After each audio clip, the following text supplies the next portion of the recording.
तो सर अभी इस पॉडकास्ट को देखते हुए भी काफ़ी लोगों के मन में सवाल आ रहे हैं, क्या मेरा हार्ट हेल्दी है क्या? तो ऐसे कौन-कौन से टेस्ट हैं जिनको कराने चाहिए हमारे को कि मेरा हार्ट हेल्दी है या नहीं है? ये बहुत इम्पोर्टेंट सवाल है। इसमें देखिए ऐसा है कि 20 साल की उम्र के बाद हमको कम से कम बेसिक टेस्ट जो हम कहते हैं जो हार्ट से संबंधित होते हैं, एक तो है cholesterol lipid profile, full lipid profile, जिसमें कि मैं सिर्फ कोलेस्ट्रॉल चेक नहीं कर रहा, अपना LDL, ट्राइग्लिसराइड, HDL वगैरह सब यूज़ हो रहा है। एक एक्सटेंडेड लिपिड प्रोफाइल भी होती है जिसमें हम APO, A1, B और एक लाइपोप्रोटीन लिटिल a, LPA बोलते हैं उसको, वो भी हम बोलते हैं कराने के लिए। एंड स्पेशली भारत या साउथ एशियन जो एंसेस्ट्री है उसमें LPA जो है वो इम्पॉर्टेंट है, एटलीस्ट एक बार करा लेना चाहिए अपनी लाइफ में, क्योंकि वो एक जेनेटिक मार्कर है। उसके अलावा शुगर, ब्लड शुगर फास्टिंग या रैंडम एक बार करा लें 20 साल की उम्र में। बेसिक चेकअप जैसे किडनी फंक्शन, लिवर फंक्शन, वो इतने इम्पॉर्टेंट नहीं होते, वो आप कभी कोई आपका एनुअल हेल्थ चेक हुआ उसमें आप करा सकते हैं। तो 20 साल की उम्र के बाद से ही हमें ये पता कर लेने में कोई बुराई नहीं कि मेरा कोलेस्ट्रॉल बढ़ा हुआ तो नहीं है। And you will be surprise कि कितने बार हम देखते हैं कि अरे मेरा तो कोलेस्ट्रॉल इतना ज़्यादा है, पता ही नहीं था मुझे। किसी किसी को फेमिलियल हाइपर कोलेस्ट्रोलीमिया होता है जहाँ उनका ट्राइग्लिसराइड या LDL बहुत ज़्यादा हाई होते हैं, वो उनका जेनेटिक रीजंस होते हैं। करीब 10% पॉपुलेशन में फेमिलियल हाइपोकोलेस्ट्रीमिया मिल जाता है, 10% बहुत होता है, तो इसलिए वो स्क्रीनिंग बहुत ज़रूरी है। नंबर 2, ब्लड प्रेशर चेक कराना बहुत ज़रूरी है। अपना कोई भी पास के जो डॉक्टर हैं उनके पास जाके साल में 1 या 2 बार अपना BP चेक करा लिया इन अ नॉर्मल स्टेट। अगर मैं बुखार है, फीवर है, कोई खांसी जुकाम में मैं जा रहा हूँ चेक हो रहा है, उसकी भी इम्पोर्टेंस है, लेकिन जब आप बिल्कुल ठीक हैं तो एक स्क्रीनिंग, एक बार BP चेक करा लेने में कोई बुराई नहीं होती, 1 या 2 बार साल में। तीसरा जो इम्पोर्टेंट है वो है कि मैं अपना वेट और BMI को मैं चेक करता रहूँ कि भाई मेरा जो वेट होना चाहिए मेरी हाइट के हिसाब से वो ठीक है, या मेरा जो BMI है वो नॉर्मल से ज़्यादा है, तो जिससे मैं शुरू से ही ध्यान रखूं कि भाई मैं एक्सरसाइज करूं और अपने को अपने आइडियल बॉडी वेट पे लाऊं। इसके अलावा अगर आपके डॉक्टर आपको देखते हैं कभी और आप वो कोई आवाज़ सुनते हैं जिसको हम मरमर बोलते हैं, और जो आला लगा के और स्टेथ लगा के अगर सुन रहे हैं और उनको कोई अजीब सी आवाज़ या साउंड सुनाई दे रही है जैसे मरमर, तो कभी कभी हार्ट की वाल्व्स में लीकेज हो सकती है, कोई छेद हो सकता है, तो उसके लिए वो आपको एक ECG या एको के लिए बोलेंगे जो आपको कराना चाहिए। नॉर्मली यंग एज में हमें TMT या एको वगैरह कराने की आवश्यकता नहीं होती नॉर्मली। बहुत सारी कंपनीज़ अपने एम्प्लॉयज़ को आजकल हेल्थ चेक्स कराती हैं जिसमें वो बाय डिफ़ॉल्ट TMT या एको वगैरह कराती हैं, तो अगर करा रहे हैं तो ठीक है, if it is by default अगर वो करा रहे हैं, बट अनिवार्य नहीं है। लेकिन अगर कोई व्यक्ति डायबिटिक है ऑलरेडी, उसको BP है, स्मोकर है, मैंने एक बार चेक कराया कोलेस्ट्रॉल मेरा हाई आ रहा है, चलता नहीं हूँ, ऐसे व्यक्ति को हम कई बार हार्ट की टेस्टिंग बोलते हैं, जैसे स्पेशली अगर 40 साल से ऊपर की आयु है, जिसमें हम एक TMT विद एको जिसको हम स्ट्रेस एको बोलते हैं, और एक हार्ट का CT स्कैन होता है, CT कैल्शियम स्कोर, जिसमें कोई डाई या हम कुछ इंजेक्ट नहीं कर रहे, सिर्फ एक एक्सरे की तरह होता है, एक CT स्कैन प्लेन, 5 मिनट लगते हैं ना, उसमें हमें कोई भूखा रहना है ना कोई फास्टिंग करनी है। अगर नॉर्मल कैल्शियम स्कोर होता है 0, कैल्शियम का मतलब है कि अगर मेरी धमनियों में प्लाक जम रहे हैं तो हमारी जो बॉडी है उसके ऊपर कैल्शियम जमाने की कोशिश करती है, उसको सीमेंट करने के लिए। तो अगर वो कैल्शियम स्कोर हाई है, इसका मतलब आपकी बॉडी में, आपके हार्ट में ऑलरेडी धमनियों में प्लाक्स जम रहे हैं, तो वो एक हमारा रिस्क स्ट्रैटिफिकेशन आ जाता है कि अगर किसी के जम रहे हैं तो हम तुरंत उसको कोलेस्ट्रॉल की गोली शुरू करें और लाइफस्टाइल बदलें। कई लोगों ने, आपने सुना होगा, कई डॉक्टर्स भी और कई चैनल्स पे आपने सुना होगा, लोग कहते हैं आप CT कॉरोनरी एंजियोग्राफी कराइए, ठीक है। अब मैं उसके बिल्कुल अगेंस्ट हूँ। उसके 2 रीज़न्स हैं। पहला कि CT कॉरोनरी एंजियो जो है वो एक काफ़ी हाई लेवल ऑफ रेडिएशन उसमें होती है, क्योंकि वो एक मूविंग इमेज है, सिने है, तो मूविंग इमेज या सिने का मतलब है कि मैं एक्सरे जो मैं ले रहा हूँ, सीटी स्कैन जो है वो एक एक्सरे है, तो मैं जो एक्सरे ले रहा हूँ वो मैं कई सेकंड्स के लिए ले रहा हूँ। जब मैं सीटी स्कैन या एक्सरे कराता हूँ प्लेन सीटी, तो वो तो एक क्षणिक है, सीटी उसने लिया तो जो रेडिएशन एक्सपोजर है वो बहुत छोटा है। सीटी एंजियो में radiation exposure is much more.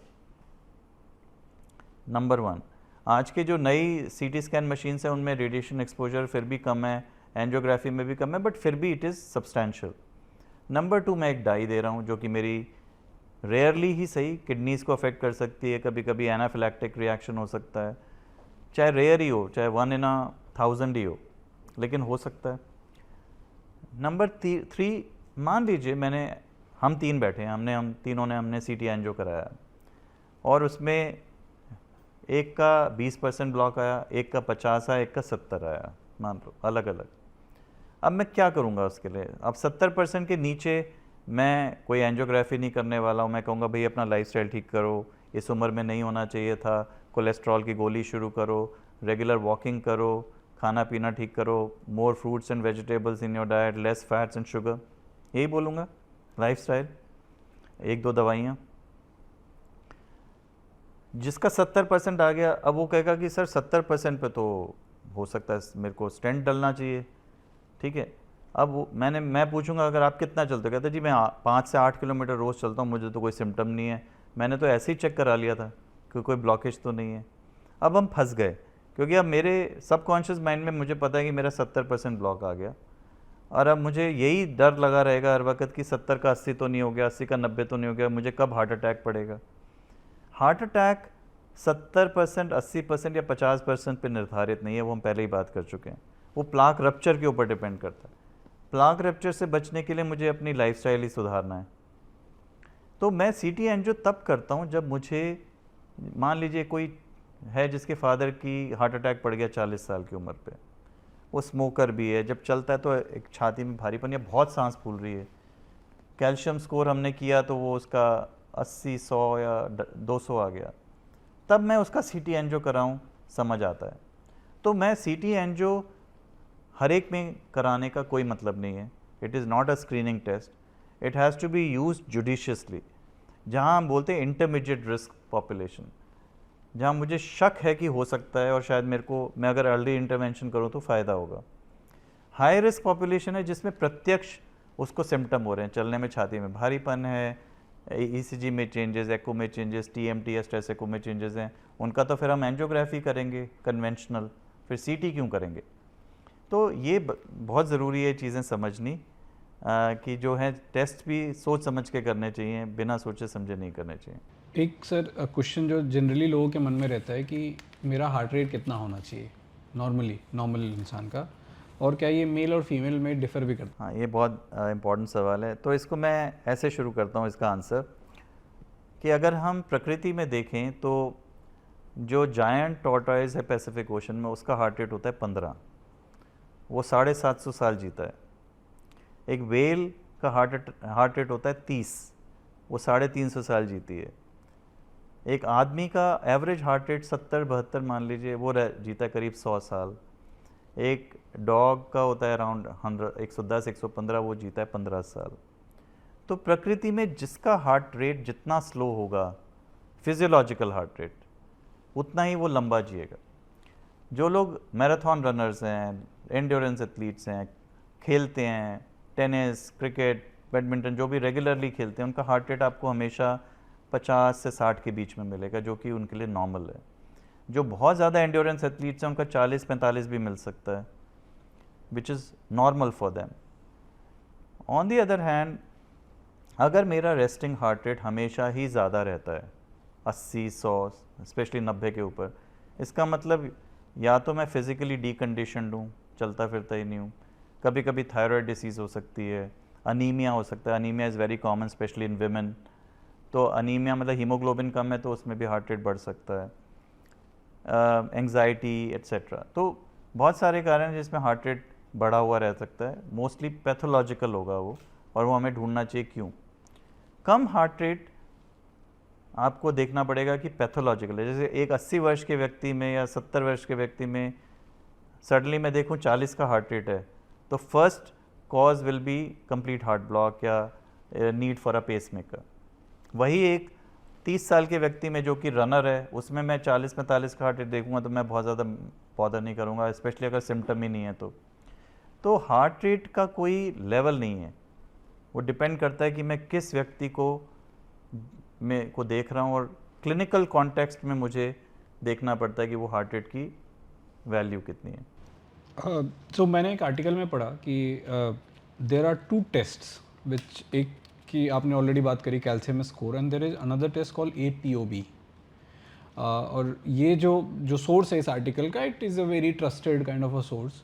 तो क्या आप जनरली ये टेस्ट रिकमेंड करते हैं अपने पेशेंट्स को, और इसमें होता क्या एक्चुअली? तो ApoA1 एंड ApoB ये भी एक कोलेस्ट्रॉल के ही एक कंपोनेंट्स हैं, एपोलाइपोप्रोटीन्स हैं, और ApoA1 अच्छा है, ApoB बुरा है।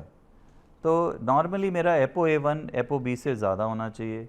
अगर ये रेशियो रिवर्स हो जाए तो ये आजकल हमारे पास काफ़ी डेटा है that it is a marker for future heart attack और स्ट्रोक रिस्क, कार्डियोवैस्कुलर रिस्क बढ़ाता है किसी का अगर ApoB बढ़ा हुआ और ApoA1 कम है।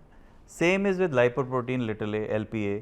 अगर LPA मेरा नॉर्मल होता है 20 से 30 तक, 50 के ऊपर ज़्यादा मानते हैं, अगर 100 से ऊपर हो मिलीग्राम पर डेसीलीटर में तो उसको हम एक रिस्क फैक्टर मानते हैं, सिग्निफिकेंट रिस्क फैक्टर। जहाँ तक हम जब लिपिड प्रोफाइल एज कार्डियोलॉजिस्ट मैं कराता हूँ तो मैं सिर्फ लिपिड प्रोफाइल नहीं कराता, मैं साथ में ApoA1B एंड LPA भी कराता हूँ। मैं अपने लगभग 40 वर्ष से आयु के ज़्यादा जो पेशेंट्स हैं उनमें calcium, coronary CT calcium score, not angiography, वो काफ़ी कराता हूँ मैं, क्योंकि वो एक another layer of risk stratification है मेरे लिए। अगर किसी का स्कोर 0 है तो I may not start them on statins immediately. अगर उनका कोलेस्ट्रॉल बढ़ा हुआ हो तो मैं इनकरेज करूँगा, नहीं कोई बात नहीं, आप अपना पहले लाइफस्टाइल इंप्रूव करो। किसी का कैल्शियम स्कोर बढ़ा हुआ है तो मैं उसको स्टैटिन तुरंत स्टार्ट कर दूंगा, कोलेस्ट्रॉल कम करने की गोलियाँ। तो इस तरह से हम यूज़ कर सकते हैं। किसी का ApoA1 कम है, B बढ़ा हुआ है, उसको हम कहेंगे कि भाई ये अच्छी चीज़ नहीं है, आप लाइफस्टाइल चेंजेस करो, खाने पे ध्यान दो, एक्सरसाइज करो, तो उससे वो रिवर्स हो जाता है रेशियो। LPA चेंज नहीं होता, LPA is a genetic marker, तो उसके लिए हमारे पास कोई डायरेक्ट दवाइयाँ भी अभी उपलब्ध नहीं है, और अभी हमारे क्लियर कट गाइडलाइंस भी नहीं है कि उसको हमें ट्रीट कैसे करना है। तो कॉन्टेक्चुअल उसमें हम उसको यूज़ करते हैं और ट्रीट। तो सर अगर किसी का स्ट्रेस इकोर TMT नॉर्मल आ रहा है तो उनको इन टेस्ट के लिए जाना चाहिए या नहीं? जाना चाहिए, बिल्कुल जाना चाहिए, क्योंकि ये तो आपकी बेसिक रिस्क स्ट्रैटिफिकेशन है। TMT नॉर्मल होना या स्ट्रेस इको नॉर्मल होने का ये मतलब नहीं है कि आपको हार्ट अटैक नहीं पड़ सकता। जितने भी स्ट्रेस टेस्ट हैं, चाहे स्ट्रेस एको, TMT, स्ट्रेस थैलियम, कुछ भी कराएंगे, वो ऑक्लूसिव डिसीज़ पकड़ते हैं। 70% से ऊपर की डिसीज़, 70% की नीचे, मान ली किसी को 50% ब्लॉक है, वो नॉर्मल आएगा उनका ना, लेकिन हार्ट अटैक तो उनको भी पड़ सकता है अगर प्लाक रप्चर हो तो अगर मेरा कोलेस्ट्रॉल हाई है, मेरा LDL 180-200 है, नॉर्मल होना चाहिए 100 के नीचे LDL, तो मुझे पता है भाई ये रिस्क फैक्टर है मेरे लिए, मुझे इसके लिए तुरंत दवाई लेनी है। अगर मेरा TMT नेगेटिव आया या स्ट्रेस इको नेगेटिव आया, that doesn't tell me anything more than the fact कि मुझे अभी एंजियोग्राफी की आवश्यकता नहीं है। तो सर आजकल स्मार्ट वॉच और वेयरेबल्स का भी ट्रेंड है, तो ये कितना रिलायबल है हार्ट को लेकर? तो जितनी भी स्मार्ट वॉचेस अभी अवेलेबल हैं उनमें सिर्फ एक फीचर अभी सो कॉल्ड FDA अप्रूव्ड है, वो है एट्रियल फिब्रिलेशन डिटेक्शन। मेरी हृदय गति अगर इरेगुलर और फास्ट हो जाए, जिसको हम बोलते हैं एट्रियल फिब्रिलेशन या AF, वो पकड़ने में कुछ जो ये डिवाइस जैसे एप्पल वॉच और ये सब सक्षम है, वो भी हर डिवाइस सक्षम नहीं है, जो वैलिडेटेड है वही सक्षम है। अब क्या है कि ये जो वॉचेज़ हैं इनमें सेंसर्स लगे होते हैं इंफ्रारेड, जो कि आपके रिस्ट पे ऐसे वॉच की तरह हैं। अब वो आपको हार्ट रेट बता रहे हैं, और उसी हार्ट रेट, एज और आपकी डेमोग्राफिक डेटा के हिसाब से वो एल्गोरिथमिक आपका VO2 मैक्स बता रहे हैं, वो बता रहे हैं कि आप कितना सोए, कितनी डीप स्लीप थी, कितनी नहीं थी। ये सारा डेटा जो है वो एक्स्ट्रापोलेटेड डेटा है, it is not a very accurate data, एक बॉल पार्क फिगर आपको दे देगा। प्रॉब्लम क्या होती है कि जो आजकल सोशल मीडिया में भी आप देखते हैं कि मैं जो टेक्नोलॉजी दे रहा हूँ आपको, उसके साथ अगर मैं रिक्विजिट नॉलेज ना दूँ, मैं आपको उसका ये ना किस संदर्भ में हम बात कर रहे हैं या किस कॉन्टेक्स्ट में हम वो डेटा या वो नॉलेज को मैं एनालाइज कर रहा हूँ, अगर वो नहीं होगी मेरे पास ढंग की, तो मैं एंक्शस हो जाऊँगा, मुझे डर लगेगा। तो half knowledge is worse than no knowledge. It is better to have no knowledge than have, जिसको हम कहते हैं कि अध कचरा ज्ञान, तो वो ना हो तो अच्छा है। अब मेरे पास रोज़, and I'm not exaggerating, daily I get 2 to 3 calls from my patients or their relatives or some young people कि सर मेरा हार्ट रेट अभी 180 दिखा रहा है, क्या करूं? मैंने कहा आप क्या कर रहे थे? कहते हैं सर मैं भाग रहा था जिम में, मैंने अचानक देखा मेरा हार्ट रेट 180 हो गया। तो मैंने कहा कुछ नहीं करना, relax, just you know, do you have any breathlessness, chest pain, nothing? मैंने कहा just relax, nothing will happen. अब 180 का हार्ट रेट होना कौन सी बड़ी बात है, हो ही जाएगा आप अगर भागोगे। प्लस ये जो वॉचेज़ हैं, they are not that accurate, वो थोड़ी भी सेंसेशन या जो मूवमेंट है उसको पिक कर रही हैं, तो थोड़ा सा एक्स्ट्रापोलेटेड डेटा है। अब ये जो नॉलेज है इसका मैं करूं क्या? अब लोग क्या करते हैं, वो वॉच हर 15 मिनट में वो वॉच देख रहा है अपनी कि अरे अभी 90 कैसे हो गया हार्ट रेट मेरा। अब उसको ये नॉलेज ही नहीं है कि heart rate is not a static thing. भाई मैं अभी रेस्ट कर रहा हूँ तो हार्ट रेट 60 है, थोड़ा सा कोई कॉफ़ी पी, चाय पी, मैं थोड़ा सा चला तो 80 हो गया, 90 हो गया, सीढ़ी चढ़ के आया तो 130 हो गया, जिम में हो तो 190 हो गया, 180 हो गया, 170 हो गया। तो I think it make sense, अगर मेरे माता पिता अकेले रहते हैं या कोई जो है वॉच अगर हम उनको पहनाता हूँ, जो कि 70 साल के व्यक्ति हैं, जिनको कभी कभी चक्कर आ रहे हैं, एक आध बार वो गिर गए और हमें नहीं पता क्यों हुआ, तो उसमें अगर मैं वॉच पहनाता हूँ उसकी वैल्यू है, क्योंकि वो हमें बता रहा है कि हार्ट रेट कितना स्लो हुआ, क्या बहुत तेज़ तो नहीं हो गया, AF में तो नहीं चले गए। उस तरह का डेटा उनके लिए वैल्यूबल हो सकता है। बट इस वक्त जो हम देख रहे हैं, जो फैड, ये हर कोई एक एक डिवाइस लगा के घूम रहा है, वो मुझे लगता है I am not against it, but you should have proper knowledge to assess that the data that I am churning out is what it means. Otherwise it will going to make you more conscious or anxious. तो आजकल sir जितने heart attack के news चल रहे हैं, gym में कोई बंदा गिर रहा है, कोई बैडमिंटन खेलते, तो जो भी यंग लोग हैं या बच्चे हैं, उनके पेरेंट्स काफ़ी कॉन्शियस होते हैं कि क्या मेरे बच्चे की हेल्थ ठीक है, हार्ट हेल्थ ठीक है। तो ऐसा कोई फ्रेमवर्क है जिससे वो इंश्योर कर सके नो माई सन और डॉटर इज फाइन? ये थोड़ा मुश्किल सवाल है आंसर करना, लेकिन मैं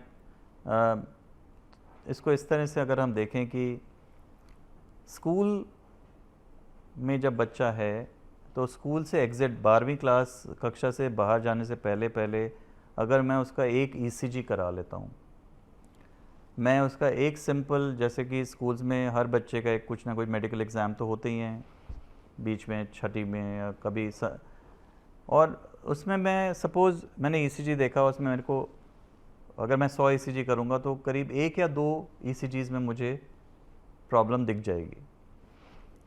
नॉर्मली मोस्टली नॉर्मल होंगे, स्पेशली यंग एज में नॉर्मल ही होंगे, बट किसी किसी में जेनेटिक डिसीज़ेज़ होती हैं, जैसे हाइपरट्रोफिक कार्डियोमायोपैथी है जहाँ हार्ट की मसल बहुत मोटी हो जाती है। किसी किसी में लॉन्ग QT सिंड्रोम होते हैं जहाँ ECG में चेंजेस होते हैं जो सडन कार्डियक डेथ से रिलेट कर सकते हैं। किसी किसी में बचपन से रूमेटिक हार्ट डिसीज़ होती है, मरमर है, जो वाल्व टाइट है, कोई वाल्वुलर या किसी छेद के साथ पैदा हुआ जिसको पता ही नहीं है। तो एक बेसिक चेकअप जो है अगर स्कूल के अंदर एक बार हो जाए, एक ECG और एक बेसिक चेकअप हो जाए, तो मुझे लगता है बहुत सारी चीज़ें हम इस तरह की पकड़ सकते हैं।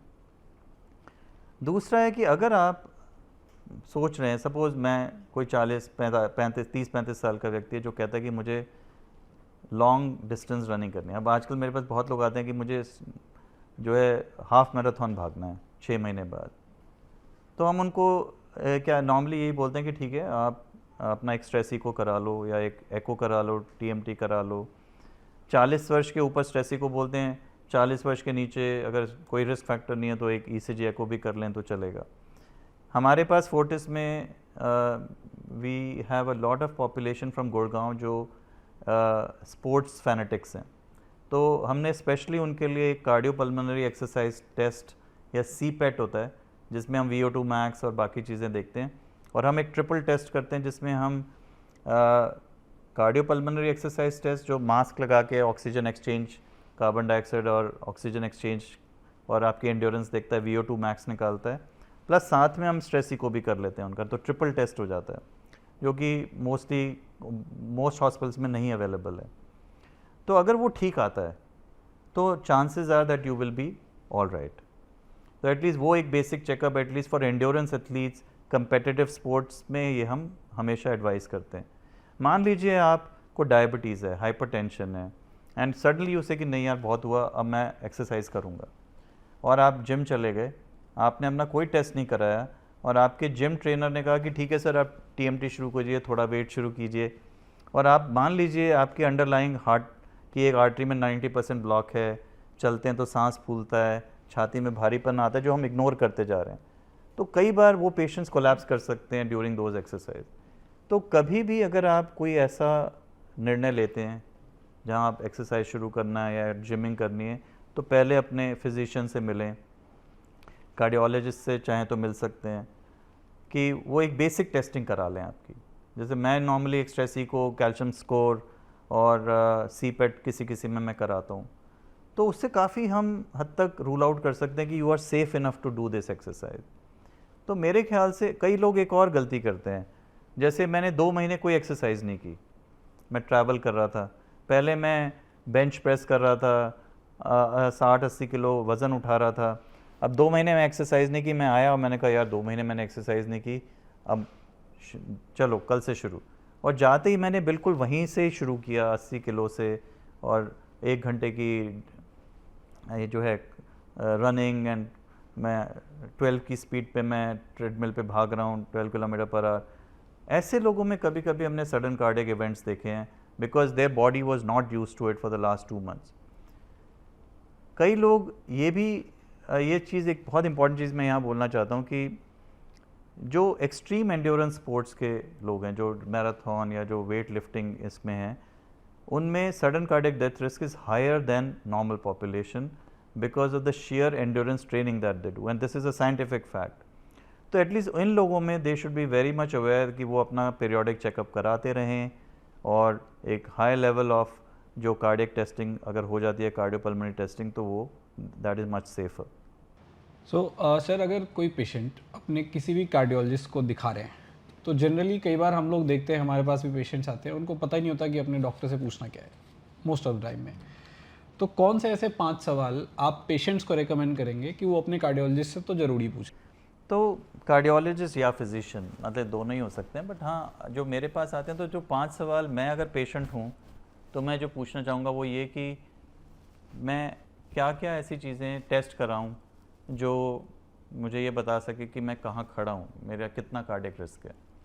तो जैसे हमने कहा कि आपका height, weight number 1, then your blood pressure, pulse, एक lipid profile, sugar, extended lipid profile is even better. Then very important is your family history, कि किसको क्या रहा, ये सब जो चीज़ें हैं मैं डॉक्टर से कहूँगा और डॉक्टर मुझे कहेंगे ये चीज़ें तो आपको करानी हैं। दूसरा सवाल मैं ये पूछूंगा कि मैं कोई फिज़िकल टेस्ट अगर कराया मैंने, जैसे TMT या एको, तो इसका मायने क्या है, what does it show? Will it be able to tell me whether I'll get a heart attack in next 10 years or no? और do I need anything more? तीसरा सवाल मैं पूछूंगा कि मैं ऐसी क्या क्या चीज़ें करूं कि मुझे आगे हार्ट अटैक ना पड़े, ऐसे कौन से प्रिकॉशंस लूं?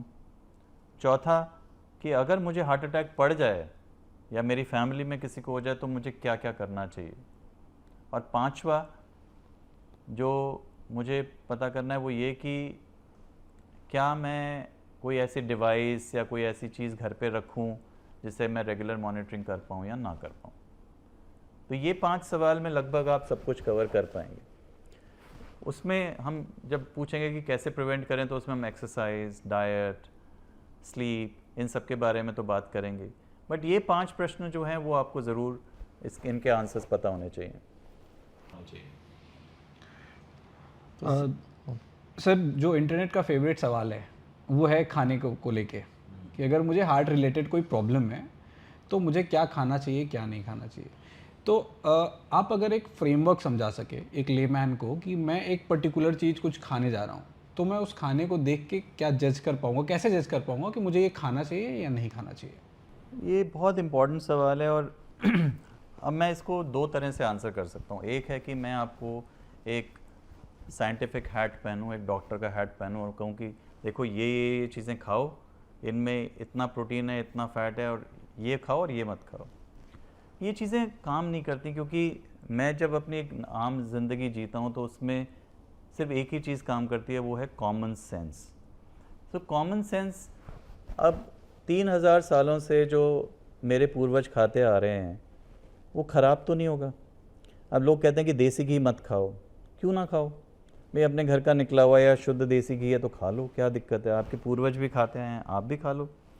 कच्ची खाने का सरसों का तेल यूज़ होता था, खेत से निकला और आपने यूज़ कर लिया, उसमें कोई बुराई है? बिल्कुल नहीं है। It has got a very good mix of मूफा and पूफा, mono and polyunsaturated fatty acids.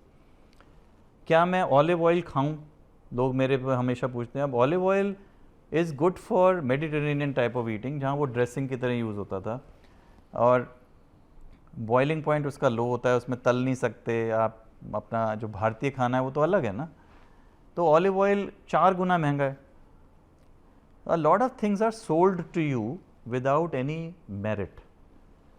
तो पहला तो यही समझना पड़ेगा कि भाई मैं बहुत कोई मुझे फैंसी डाइट की आवश्यकता नहीं है।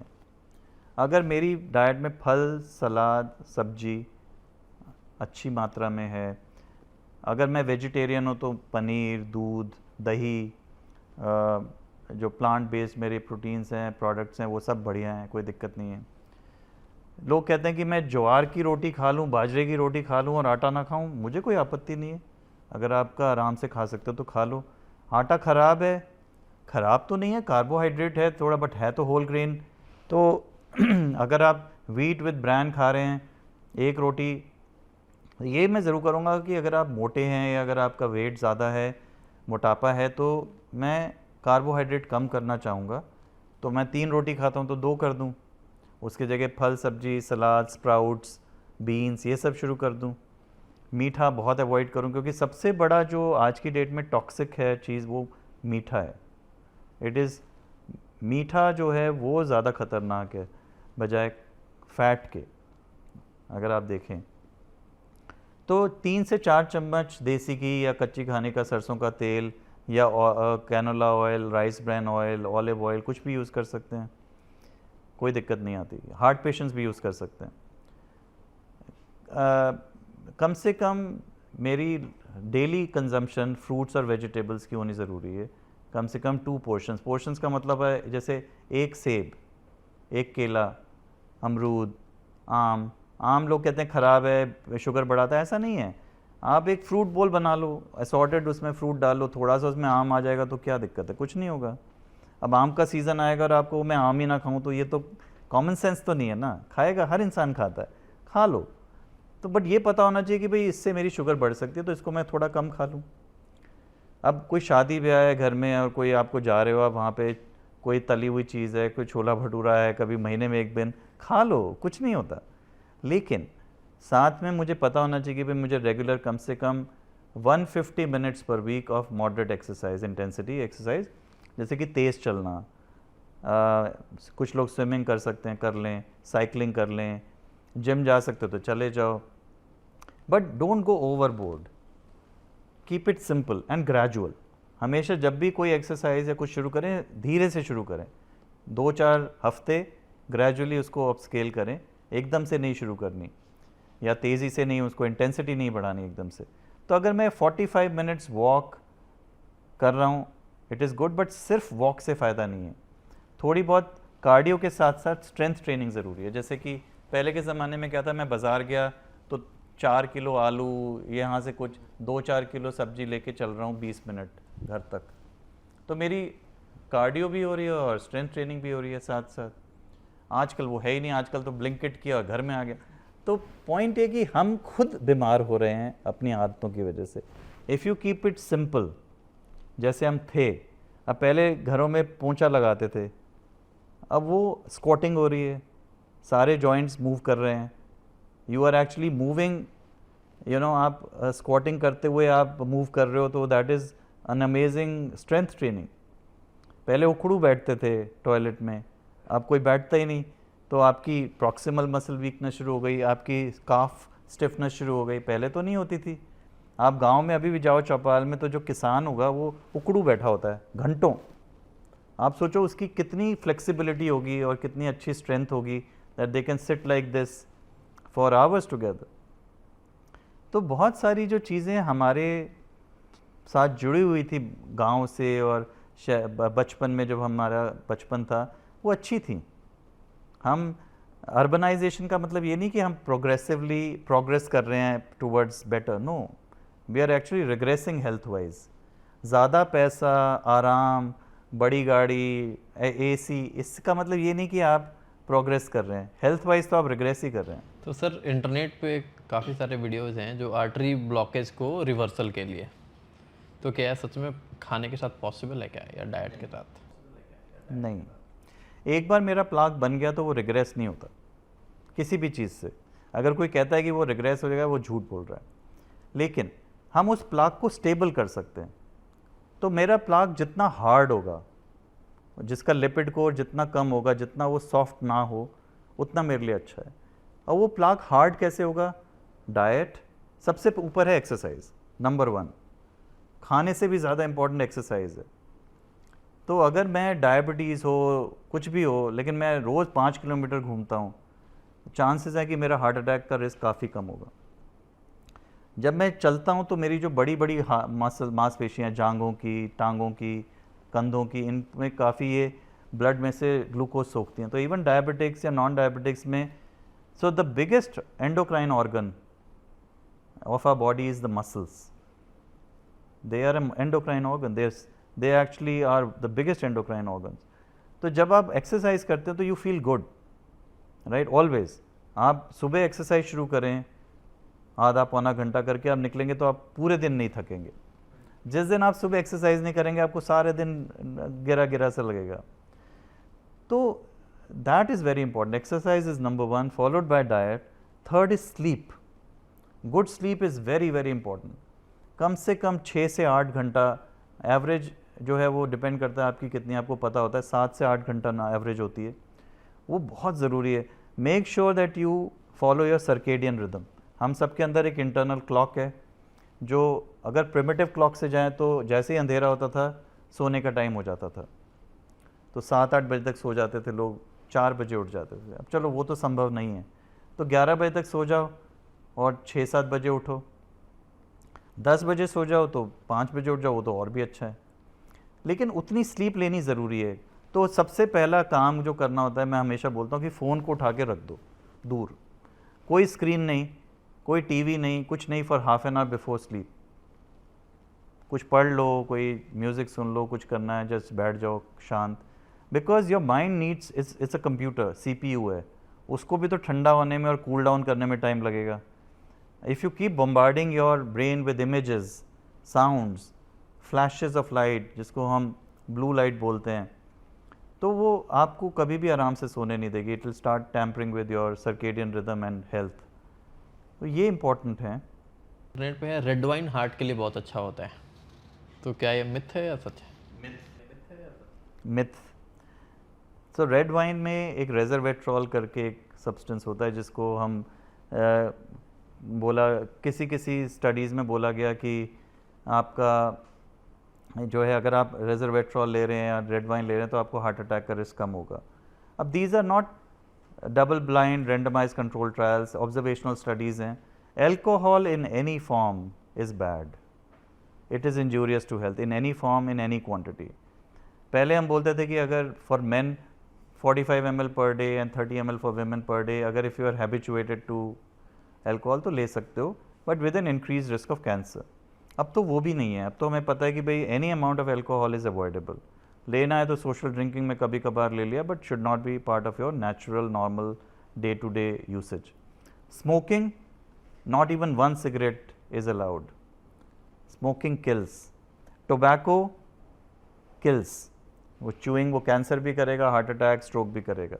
एक और नई बीमारी आजकल शुरू हुई है, वो है vaping. Vaping is even worse.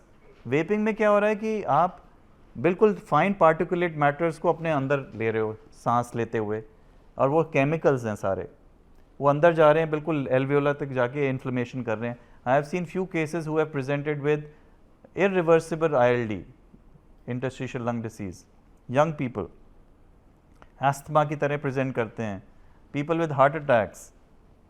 So vaping is actually more dangerous than smoking or tobacco chewing, both are bad. तो ये जो नई चीज़ें हम कर रहे हैं ये तो मुझे लगता है और भी ख़तरनाक है। इलेक्ट्रिकल सिगरेट्स बीच में आई थी, फिर वो बैन हो गई बिकॉज पीपल रियलाइज कि they are as bad as normal cigarettes. तो आई थिंक किसी भी तरह का ये जो डिपेंडेंसी ऑन अल्कोहल और smoking should be avoidable. So let's say अगर किसी पेशेंट की हार्ट अटैक आ चुका है, उसकी स्टंटिंग कर दी गई है, तो उसको शुरुआत के 1 हफ्ते में उसको कौन से चीज़ों का ध्यान रखना चाहिए और कौन से चीज़ें जो उनको बिल्कुल नहीं खानी चाहिए? मोस्टली स्टेंटिंग ही होती है।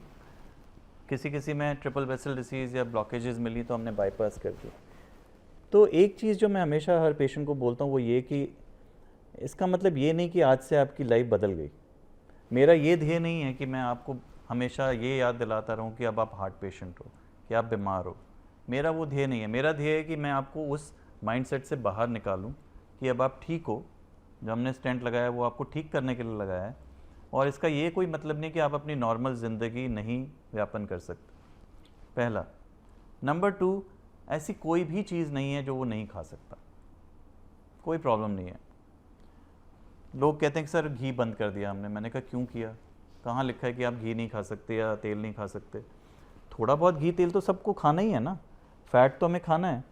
तो अगर मैं 3 से 4 चम्मच घी या तेल ले रहा हूँ पूरे दिन में, एक सब्जी में मैंने एक पूरे परिवार में 3 चम्मच घी डल गया एक दाल में या सब्जी में, तो क्या फ़र्क पड़ गया? कुछ नहीं होगा। आप अपनी रोटी पे थोड़ा घी लगाना चाहो लगा लो, कितना चला जाएगा? तो नॉर्मल घर का खाना, पौष्टिक खाना जिसमें दाल सब्जी रोटी, अगर आप नॉन वेजिटेरियन है तो मे बी बॉयल्ड या ग्रिल्ड चिकन या फ़िश ले सकते हैं, कोई दिक्कत नहीं है। Red meat once in 10 days और 2 वीक्स में एक बार ले लीजिए, कोई दिक्कत नहीं है। एग रोज़ ले सकते हैं, कोई प्रॉब्लम नहीं है। तो खाना वगैरह बिल्कुल नॉर्मल रखना, नॉर्मल मसाले, नॉर्मल खाना, easily digestible food, more fruits and vegetables and salad in your diet, that's a good habit. ठीक है। कभी कभी किसी पेशेंट को हार्ट अटैक के बाद हार्ट की पंपिंग बहुत कम होती है, तो वो हार्ट फेलियर में ना चले जाएं, इसलिए हम उनको पर्टिकुलरली उन्हीं पेशेंट को सिर्फ ये हिदायत होती है कि आप पानी, दूध, चाय, सारे लिक्विड्स या फ्लूइड्स कम लें, 1.5 लीटर से कम। बट वो किसी में, हर एक के लिए वो ज़रूरी नहीं है। कई लोग जो हैं वो कहते हैं कि सर हम लहसुन खाना शुरू कर दें क्या? ठीक है। या वो कहेंगे कि सर मुझे किसी ने कहा कि तुम रोज़ 4 ग्लास या 1 लोटा पानी पियो, उससे पेट साफ रहेगा और सारी किडनी खुल जाएगी। ये सब में कोई तथ्य नहीं। कोई जानवर जो सुबह उठ के कहता हो कि आज मैं घिया का जूस पीऊँगा या लहसुन खाऊँगा या मैं इतने लोटे पानी पीऊँगा? नहीं कहता ना कोई, तो हमें भी ज़रूरत नहीं है। Same problem is with vitamin and calcium. कौन सा शेर, चीता, हाथी, घोड़ा कैल्शियम खा रहा है या विटामिन खा रहा है जो आपको ज़रूरत है? कोई व्यक्ति बीमारी से उठ रहा है, ठीक से खाया पिया नहीं है या उसका न्यूट्रिशन अच्छा नहीं है, वो ले तो समझ आता है। विटामिन डी सबका कम होगा क्योंकि हम धूप में जाते नहीं। तो आजकल विटामिन डी की जो रिकमेंडेशंस हैं एक्चुअल वो 60-65 वर्ष की आयु के ऊपर हैं, जिनको बोन लॉस है, ऑस्टियोपीनिया है, तो हम उनमें कैल्शियम भी दे सकते हैं, विटामिन D3 भी दे सकते हैं। Regular on a regular basis आप विटामिन डी ले सकते हो if it is very low, but try to be more out in the sun, run, go for a hiking और बाइकिंग, और कुछ खेलो कूदो, बाहर निकलो। वो हम नहीं करना चाहते, हम शॉर्टकट्स चाहते हैं हर चीज़ का। एनीवे, कमिंग बैक, खाने पीने में कोई रुकावट नहीं। जो ज़्यादा ज़रूरी है कि हार्ट अटैक के तुरंत बाद, स्टेंटिंग के तुरंत बाद, पहले हफ्ते हम कहते हैं घर में थोड़ा एक्लेमेटाइज रहो, उतना 10-15 मिनट सुबह, 10-15 मिनट शाम घूमो विदाउट गेटिंग टायर्ड और ब्रेथलेस। अगर कुछ लगे, सांस फूलना, छाती में भारीपन आ रहा हो, तो तुरंत डॉक्टर को दिखाएं। पैरों में सूजन आ रही हो, बहुत सांस फूल रहा हो, खांसी आ रही हो, दिखाएं। सेकेंड वीक से you can start mobilizing better depending on your heart function and what kind of intervention we did. वो आपके डॉक्टर बताएंगे, बट मोस्टली 20-25 मिनट सुबह और शाम चलने में कोई दिक्कत नहीं है। मोटा मोटी जो परहेज़ है वो 3 to 4 वीक्स का होता है, because my heart is a muscle की हीलिंग में करीब 3 से 4 हफ्ते लगते हैं। अगर कोई इंजरी हुई है, हार्ट अटैक पड़ा, तो वो उसमें एडीमा होता है, सूजन होती है, वो धीरे धीरे सबसाइड कर जाती है। तो हार्ट के ऊपर लोड नहीं डालना होता, बट ऐसा नहीं कि बेड रेस्ट करना होता है। You can be gradually mobilised, walk around. ज़्यादा इम्पॉर्टेंट है अपना मेंटल हेल्थ को ठीक करना। मेडिटेशन, अनुलोम विलोम कई लोग करते हैं, रिलैक्स करते हैं। Take a second look at your life. What led to the heart attack? Was it too much of stress, lack of exercise, too much stressing out, late nights, smoking, ये वो, उसको ठीक करना होता है। तो वो जो 3-4 हफ्ते हैं, they are not just about heart attack related, treatment related. It is also about recalibrating your life for the next phase. And पूरी हमारा भरसक प्रयास होना चाहिए कि हम पेशेंट को वापस एक नॉर्मल लाइफ में लेके आएँ जल्दी से जल्दी, बजाय उसको एक फसाना बना लें कि भाई अब तुम हार्ट पेशेंट हो, अब तुम ये नहीं करो, वो नहीं करो।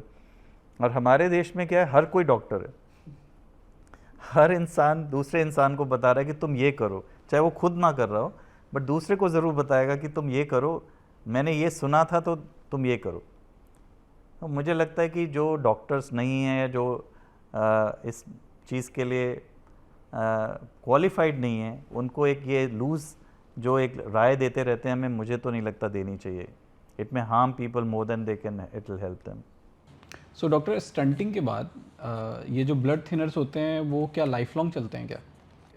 हाँ, एक बार अगर आपको हार्ट डिसीज़ हो गई, हार्ट अटैक पड़ गया, स्टेंट हो गया, बाईपास हो गई, तो blood thinners are for life. Cholesterol की जो स्टैटिन्स होते हैं, दे आर फॉर लाइफ। कुछ और दवाइयाँ भी चलती हैं, बट मोस्टली एस्प्रिन। पहले स्टेंटिंग के पहले साल हम 2 ब्लड थिनर्स देते हैं, उसके बाद हम कम कर देते हैं, डिपेंड करता है patient to patient. Statins high dose में देते हैं, जो कि कंटिन्यू करने चाहिए if they are well tolerated. और कई लोग अपने आप छोड़ देते हैं दवाइयाँ, वो बहुत गलत है। हमने कई लोगों की जान जाते हुए देखी है, बिकॉज उन्होंने किसी के कहने पे छोड़ दी, कब कहा कि अच्छा अब तो मैं ठीक हूँ, छोड़ दी बिना राय लिए, वो बहुत गलत है। तो जो भी आप निर्णय लेना चाहें, आपका हक है अपने डॉक्टर के पास जाके पूछने का और बात करने का कि मैं थोड़ा कम करना चाहता हूँ, क्या क्या हटा सकता हूँ, कैसे कम कर सकता हूँ, वो डिस्कशन आप कर सकते हैं। कि पेशेंट के मन में बहुत सारे सवाल होते हैं जिसकी वजह से डिस्ट्रस्ट आता है, लेकिन देर आर पीपल जो कि एक्चुअल में ट्रस्ट करना चाहते हैं, बट फिर भी मान लो मेरे साथ प्रॉब्लम ये है कि हो सकता है मुझे इन्फॉर्मेशन नहीं दी गई है, मुझे सही से समझाया नहीं गया हो, तो वो मुझे क्या जानकारी मिलनी, अगर मुझे डिसीजन लेना है कि स्टंटिंग के लिए जाना है या नहीं जाना है, तो मैं कैसे डिसाइड कर सकता हूँ इसको? तो वर्ल्ड के किसी कोने में ये सवाल नहीं पूछा जाएगा भारत के अलावा। इन द सेंस, अगर आप आए, हमने एंजियोग्राफी की और उसमें ब्लॉकेज मिली, तो आपके साथ डॉक्टर बैठेंगे, आपको दिखाएंगे कि ये एंजियोग्राफी है, ये ब्लॉकेजेस हैं, these are my treatment options. I will do stenting because of this reason. I may do a bypass surgery because of these reasons. These are the pros and these are the cons. इसका ये फ़ायदा, इसका ये नुकसान है, और वो फिर निर्णय आपका रहेगा कि मैं किसकी तरफ जाऊँ। As a layman, you are in no position to choose on your own without the help of a doctor or knowledge कि मुझे करना क्या। फाइनल डिसीजन आपका, लेकिन उस कागार तक लेके तो मैं ही आऊँगा, और मेरा फ़र्ज़ एज अ डॉक्टर है कि मैं आपको दोनों पहलू बताऊं कि भाई ये अच्छा है, ये इसमें ये फ़ायदा, ये नुकसान, वो मेरा दायित्व है कि जो मुझे पूरा करना है। अब मान लो मेरा डिस्ट्रस्ट है, मैं मान के चलता हूँ कि नहीं, ये तो डॉक्टर साहब सर्जन है, ये सर्जरी कराएंगे, ये डॉक्टर साहब स्टेंट डालते हैं, स्टेंट ही डालेंगे, जो कि आम आदमी के दिमाग में यही चल रहा होता है। तो क्या कर सकता हूँ मैं? तो थोड़ा बहुत तो नॉलेज, ऑफ कोर्स आजकल everything is available on chat GPT, Google etcetera, तो थोड़ा बहुत आइडिया आपको लग जाएगा, बट वो अब हो सकता है आपको और एंक्शस कर दे, क्योंकि वो फिल्टर्ड नहीं होता, किसी राइट पर्सपेक्टिव में तो आएगा नहीं, वो तो 10,000 पन्ने खोल के दे देगा आपको। दूसरा है कि to take a second opinion, go for a second opinion which is your right. Suppose you are not convinced कि भाई मुझे, तो एक सिचुएशन है कि मैं हार्ट अटैक के साथ हॉस्पिटल में आया, तो then please don't seek second opinion, trust your doctor, because वहाँ मैं 5 मिनट भी वेस्ट नहीं कर सकता. If somebody comes to the with a heart attack in a hospital emergency, please trust your doctors that वो ठीक ही कर रहा होगा. हो सकता है 10 में से एक इंसान आपको धोखा दे जाए, बट 9 आउट ऑफ 10 ठीक ही देंगे आपको, राइट, ठीक है. अब वो ह्यूमन एलिमेंट में मैं कुछ नहीं कर सकता. नंबर 2, अगर मेरे पास समय है, मैं इलेक्टिवली आया हूँ ओपिनियन के लिए, तो मेरे पास समय है, तो मैं एक ओपिनियन ले लूँ, मैं कन्विंस नहीं हुआ, दूसरी ले लूँ, तीसरी ले लूँ, वो मेरे ऊपर है. बहुत ज़्यादा भी डॉक्टर शॉपिंग करने की आवश्यकता नहीं है. मोस्टली अगर कोई आपको बैठ के अच्छी तरह समझाएगा तो आपको समझ आ जाएगा कि मेरे पास ये फ़ायदा और ये नुकसान है. और मुझे लगता है कि कहीं ना कहीं अब मैं 2 ही ढंग से जीवन जी सकता हूँ, या तो मैं विश्वास करके जीऊँ या अविश्वास पे जीऊँ. अगर अविश्वास पे जीऊँगा तो मेरे को 10 ओपिनियन भी मिल जाएंगी तो भी मैं कन्विंस नहीं होने वाला. विश्वास पे जीने में ये फ़ायदा है कि 10 में से 8 बार मैं सही होऊंगा, 2 बार हो सकता है मुझे धोखा मिले, बट वो तो किसी भी वॉक ऑफ लाइफ में मिलेगा. बट मेडिकल लाइन में ये फ़ायदा है कि आप सेकंड ओपिनियन ले सकते हो, सेकंड थर्ड जितनी भी चाहो. तो सर एक सवाल है कि काफ़ी लोग बोलते हैं कि नहीं, जिन लोगों को मेडिसिन दी गई ब्लॉकेज के लिए, जिन लोगों को स्टेंटिंग पे रखा गया, इवन इन द डॉक्टर्स, कि मेडिसिन वाले लोग ज़्यादा तरजीह हैं. कुछ डॉक्टर्स तो मेरे से बोल रहे थे कि मेरी प्रैक्टिस में तो जिनको मेडिसिन मैंने दी वो ज़्यादा लाइफ तक जी रहे. तो is it really true? So that is not the right way to put it.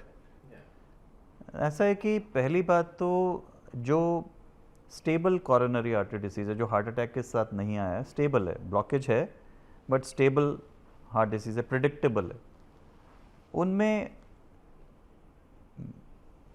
In selected population medical therapy is equal to stenting is equal to bypass. मतलब मैं अगर आपको मेडिकल थेरेपी दे रहा हूँ तो मैं आपका इलाज कॉम्प्रोमाइज़ नहीं कर रहा हूँ.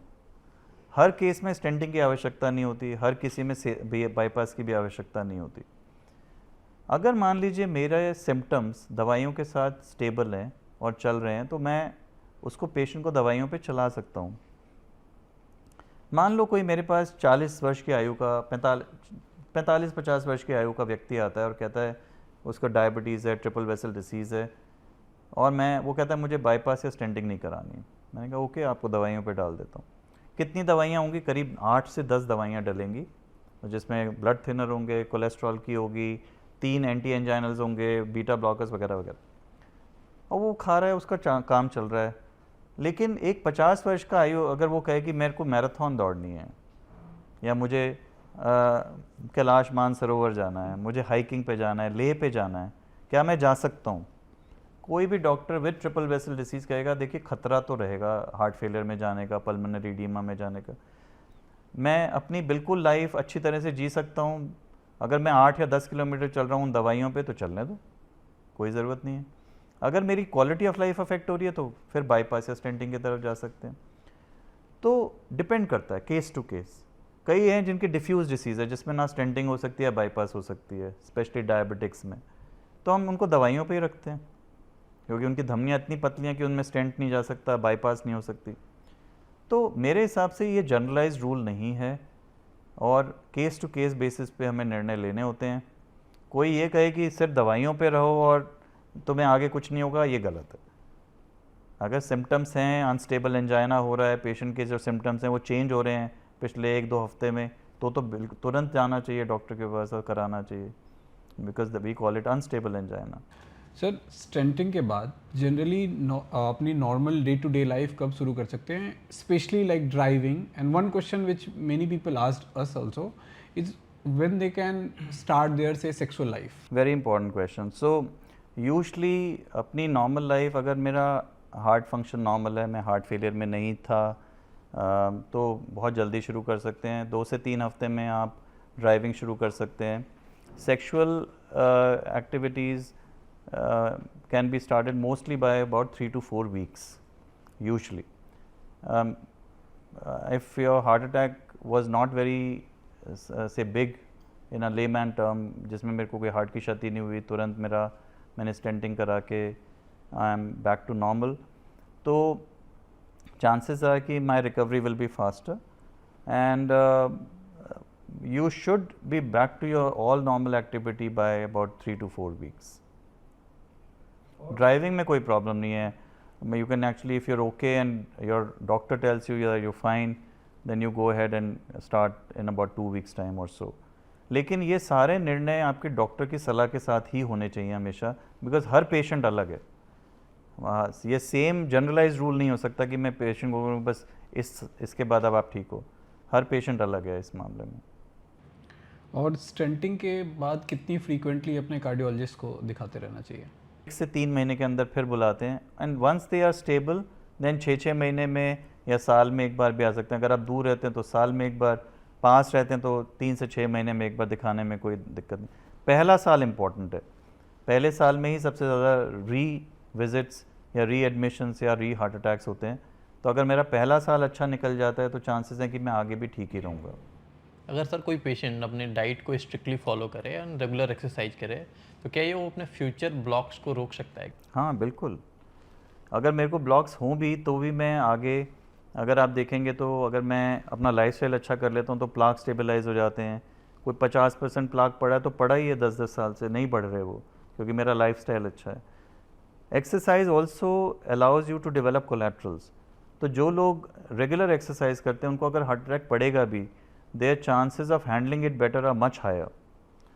उनको उतना जो है सडन कार्डियक डेथ्स या इतनी लार्ज हार्ट अटैक्स नहीं पड़ते हैं जितने कि नॉन वॉकर्स या पीपल हु डोंट एक्सरसाइज है उनको पड़ते हैं।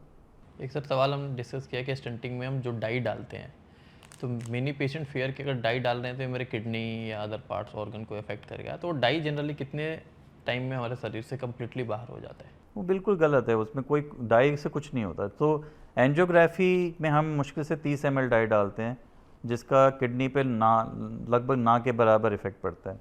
स्टेंटिंग में हम ज़्यादा डालते हैं, 150 से 200 ml भी हो सकती है।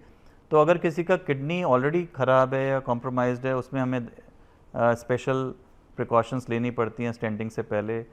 हम एक अपने किडनी के स्पेशलिस्ट को भी इन्वॉल्व रखते हैं। अगर किसी की किडनी नॉर्मल है तो नॉर्मल एंजियोप्लास्टी में किडनी डिसफंक्शन होने के चांसेस बहुत ही लो हैं। 1 in 10,000 पेशेंट्स में किसी एक को हो गया, वो भी रिवर्सिबल होते हैं मोस्टली। तो मुझे नहीं लगता किडनी को लेके हमें बहुत ज़्यादा परेशान होने की ज़रूरत है। सो सर, अगर किसी पेशेंट ने अपने जनरल प्रैक्टिशनर को या जनरल फिजिशियन को दिखाया है और वहाँ पे उनको डायग्नोस हुआ है कि आपको हार्ट से रिलेटेड कोई भी इशू हुई है, तो वो फिर अपने ट्रीटमेंट जर्नी को कैसे नेविगेट करेंगे? तो भारत में नॉर्मली जो आपके जीपी हैं वो मोस्टली आपके घर के डॉक्टर होते हैं, जिनके आप कई सालों से जिनके साथ जुड़े हुए हैं। तो एक ट्रस्ट फैक्टर वहाँ आ जाता है। तो मोस्टली जो जीपीज़ हैं वो रेफ़र करते हैं आपको एक ट्रस्टेड सोर्स पे, एक कार्डियोलॉजिस्ट पे, जहाँ आप फिर जाएंगे।